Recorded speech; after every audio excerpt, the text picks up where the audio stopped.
हौसला ना हारो, आगे बढ़ो, मंजिल अब के दूर नहीं, ये सबक हम पढ़ रहे हैं और हम पढ़ रहे हैं इसके खुलासे की तरफ।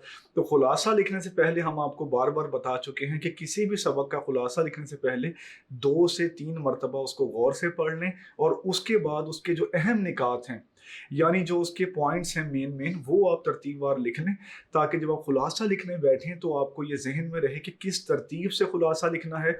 वाक़यात जो हैं वो आगे पीछे ना हो जाएं और कोई अहम बात जो है वो लिखने से रह ना जाए। ये याद रखें कि खुलासा जो है वो टोटल जो सबक है उसका 1/3 होता है, यानी 1/3 होता है। अगर यानी समझ लें सबक में 9 लाइनें हैं तो खुलासा तकरीबन 3 लाइनों का होना चाहिए। तो सबसे पहले हम आपके सामने जो है वो दिखा रहे हैं खुलासे के अहम निकात। तो इनको हम पढ़ लेंगे बारी बारी, इसके बाद हम खुलासे की तरफ बढ़ेंगे। तो सबसे पहले आप अपनी नोटबुक पे सबक का खुलासा ये हेडिंग देंगे, फिर आप लिखेंगे खुलासे के अहम निकात। तो पहला नुक्ता इसमें है क़याम पाकिस्तान एक तवील जिद्दोजहद का नतीजा। दूसरे नंबर पे आप लिखेंगे बी जान का तारुफ। तीसरे नंबर पे पिशावर सानहे की खबर। चौथा नुक्ता है शहीद बेटे की यादें। पांचवा नुक्ता बी जान की आगाही मुहिम का आगाज। छठे नंबर पे आप लिख देंगे पाकिस्तानी अवाम की जिम्मेदारी। और सातवें नंबर पे दहशत गर्दी के असबाब का जड़ से खात्मा करना। तो आपने ये देखा कि 12वें सबक के हमने 7 अहम निकात जो हैं वो तरतीबवार आपको लिखवा दिए हैं। अब हम बढ़ते हैं इसके खुलासे की तरफ। तो जैसा कि हम आपको बता चुके हैं कि 7 पॉइंट हैं, इसके जो मेजर पॉइंट्स हैं उन पॉइंट्स को जहन में रख लें और फिर उनको जो है 2-2 4-4 लाइनों में बयान करते जाएं। तो सबसे पहला पॉइंट था कि क़याम पाकिस्तान एक तवील जद्दोजहद का नतीजा है। तो इस पॉइंट को जहन में रखते हुए आप आगाज करेंगे कि हमने अपने प्यारे वतन पाकिस्तान को बड़ी कुर्बानियां देकर बनाया है। हम सब लोग एक कौम हैं और एक रहेंगे। पाकिस्तान का गोशा गोशा मुहिब्बे वतन लोगों से भरा है। आज हम आपको एक बहादुर माँ का किस्सा सुनाते हैं, उनका नाम बी जान है। बी जान एक शहीद की बेटी, शहीद की बीवी और एक शहीद की माँ है। इस वजह से कस्बे का हर छोटा बड़ा उनकी इज्जत करता है।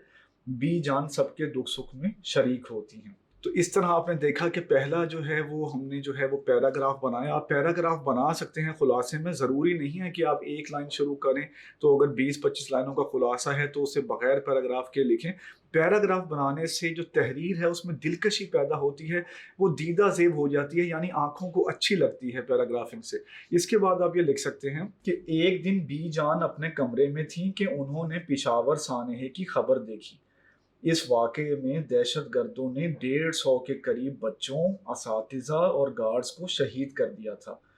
ये खबर सुनकर पाकिस्तान तो क्या, पूरी दुनिया के लोग तड़प उठे और कोई आंख ऐसी ना थी जो अश्कबार ना हुई हो। फिर क्या हुआ कि इस खबर में, यानी जो पिशावर साहने की खबर टीवी पे चल रही थी, जब बी जान ने खबर देखी तो उन्हें अपने शहीद बेटे अहमद की याद आ गई। अहमद कौन था? ये कहानी में जैसे एक होता है ना कि फिल्म में होता है या कहानी में एक फ्लैशबैक होता है कि बंदा जो पिछली यादें हैं उनमें जो है वो चला जाता है। तो अब ये एक फ्लैशबैक है कि बी जान जो है अपने कमरे में मौजूद हैं, पिशावर सानहे की खबर चल रही है। उस सानहे में जो बच्चों की तस्वीरें दिखाई जा रही हैं, उन उस हर तस्वीर में उन्हें अपने अहमद की शक्ल नजर आ रही है। तो अहमद कौन था, इसके बारे में अब हम लिखेंगे कि उन्होंने अहमद को बड़ी मेहनत से पाला था ताकि वो अपने शहीद वालिद और शहीद नाना जान की तरह मुल्क की खिदमत कर सके। अहमद का एफए के बाद बतौर ऑफिसर फौज में इंतखाब हो चुका था। काकूल एकेडमी जाने से एक दिन पहले अहमद कुछ चीजें लेने मार्केट गया तो वहां जोरदार बम धमाका हो गया। अहमद हर चीज छोड़कर मकामी लोगों के साथ जख्मियों की इमदाद में मसरूफ हो गया। इस दौरान वो एक जख्मी औरत की मदद कर रहा था कि एक और धमाका हो गया जिसकी जद में आकर अहमद शहीद हो गया। बी जान को जब अपने बेटे की शहादत की खबर मिली तो उनका सर फख्र से बुलंद हो गया। इससे पहले भी कुदरत ने उन्हें 2 मौके दिए थे कि जब उनका सर फख्र से बुलंद हुआ था। एक वो मौका जब उनके वालिद ने इस वतन पे अपनी जान कुर्बान कर दी थी, और दूसरा वो मौका कि जब उनके शौहर ने जो है इस वतन की हिफाजत के लिए अपनी जान कुर्बान की थी। तो ये बी जान की ज़िंदगी में तीसरा मौका था। एक अजीम खातून थी वो, उनका सर जो है फख्र से बुलंद हो गया। लेकिन बेटे की शहादत का ने तो उन्हें जो है वो एक सुरखरू कर दिया, उन्हें इज्जत और भी ज़्यादा उन्हें इज्जत अता कर दी। लेकिन मुझे सोचने लगी कि ये कौन लोग हैं जो हमारे ही अंदर छुपे हुए हैं काली भेड़ों की तरह और हमें ही नुकसान पहुंचा रहे हैं। तो बी जान ये सोच के परेशान रहती थी, लेकिन जब उन्होंने पिशावर सानही की खबर देखी तो उन पर यह वाजे हो गया कि ये लोग दरअसल हमें तालीम से महरूम रखना चाहते हैं, हमें जहालत के अंधेरों में जो है धकेलना चाहते हैं। तो अब बी जान जो है उनके सामने, क्योंकि पिक्चर एक क्लियर हो चुकी थी और अब उन्हें पता लग गया था कि उनके दुश्मन क्या चाहते हैं, तो उन्होंने एक स्ट्रेटजी बनाई और सारी रात वो सोचती रही। सुबह उन्होंने फजर की नमाज पढ़ी और उन्होंने फिर अगले दिन तय किया कि वो कस्बे वालों से बात करेंगी। क्या उन्होंने बात की, ये अगले जो है वो पैराग्राफ की तरफ बढ़ते हैं, खुलासे को आगे बढ़ाते हैं। इन अल्फाज में आप लिखेंगे कि अगली सुबह उन्होंने फजर की नमाज पढ़कर कस्बे के सब लोगों को एक जगह जमा होने को कहा।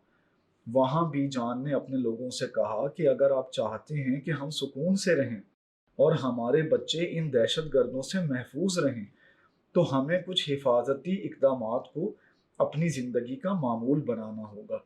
बी जान ने अपने खिताब में कहा कि हमें अपनी मदद आपके तहत स्कूलों की तामीर व मुरम्मत करनी होगी, उनकी चार दीवारी बनानी होगी, अजनबी और मशकूक लोगों पे नज़र रखनी होगी, स्कूल के बाहर खड़े फेरी वालों को चेक करना होगा, अहम मकामात पर एमरजेंसी नंबर वाले बोर्ड्स आवेज़ा करने होंगे, किरायादारों और घरेलू मुलाजिमों के शनाख्ती कार्ड मकामी थाने में जमा कराने होंगे, हर महल्ले में आगाही सेंटर बनाने होंगे जहां दहशतगर्दी से बचने और निमटने की मालूमात फराहम की जाएं। इसके बाद बी जान ने एक लंबी सांस ली और उसके बाद अपनी गुफ्तगू को आगे बढ़ाते हुए कहा कि हमारी रियासत दहशतगर्दी से निमटने के लिए, इसके सद्देबाब के लिए बहुत से इकदाम कर रही है, लेकिन हमें अपनी रियासत का साथ देना होगा। हमें घरेलू माहौल को बेहतर बनाना होगा ताकि बच्चे मुहिब्बे वतन और बाअमल इंसान बन सकें। हमें एक दूसरे के नज़रियात और अकायद का उतना ही एहतराम करना होगा जितना हम अपने नज़रियात व अकायद का एहतराम करते हैं। अगर हम अपनी मदद आपके तहत अपने अपने महल्ले, कस्बे और टाउन की सतह पर काम करेंगे तो यकीनन हम दहशतगर्दी की लानत को जड़ से उखाड़ने में कामयाब हो जाएंगे। तो आपने समाअत किया, आपने मुलाहिजा किया कि सबक जो था उसके 7 अहम निकात हमने आपको लिखवाए थे। उन निकात की रोशनी में हमने जो है तरतीबवार वाक़यात की तरतीब को जहन में रखते हुए आपको खुलासा लिखवाया है। उम्मीद है कि आपका खुलासा इस सबक का तैयार हो गया होगा। इस सबक के जो है नसर पारे आमतौर पे जो पेपर हैं बोर्ड के उनमें नहीं आते। आप ऐसा करेंगे कि आप बिल्कुल लापरवाह भी ना हो। हम ये नहीं चाहते कि आप लापरवाह हो जाएं और आप ये कहें कि नसर पारा तो कभी आया ही नहीं, तो तैयार ही नहीं करना। हमारा जो है वो आपको मशवरा ये होगा कि आप खुलासा जो है वो बेहतरीन तैयार कर लें। खुलासे से आपको सियाको सबाक का भी पता लग जाएगा, तशरीह करने में भी आसानी हो जाएगी और सबक का जो भी तरतीब है वाक़यात की वो आपके जहन में रहेगी, ताकि अगर कभी इस सबक से कोई नसर पारा आ गया तो आपको कोई दिक्कत ना हो। आपको यह पता हो कि कहीं से भी कोई बात आई है तो उससे पहले क्या बात थी और उसके बाद में क्या बात थी। तो सबक का खुलासा अच्छे तरीके से तैयार कर लें, उन निकात को अपने पास रख लें। अब हम बढ़ते हैं मुश्किल अल्फाज के मानी की तरफ।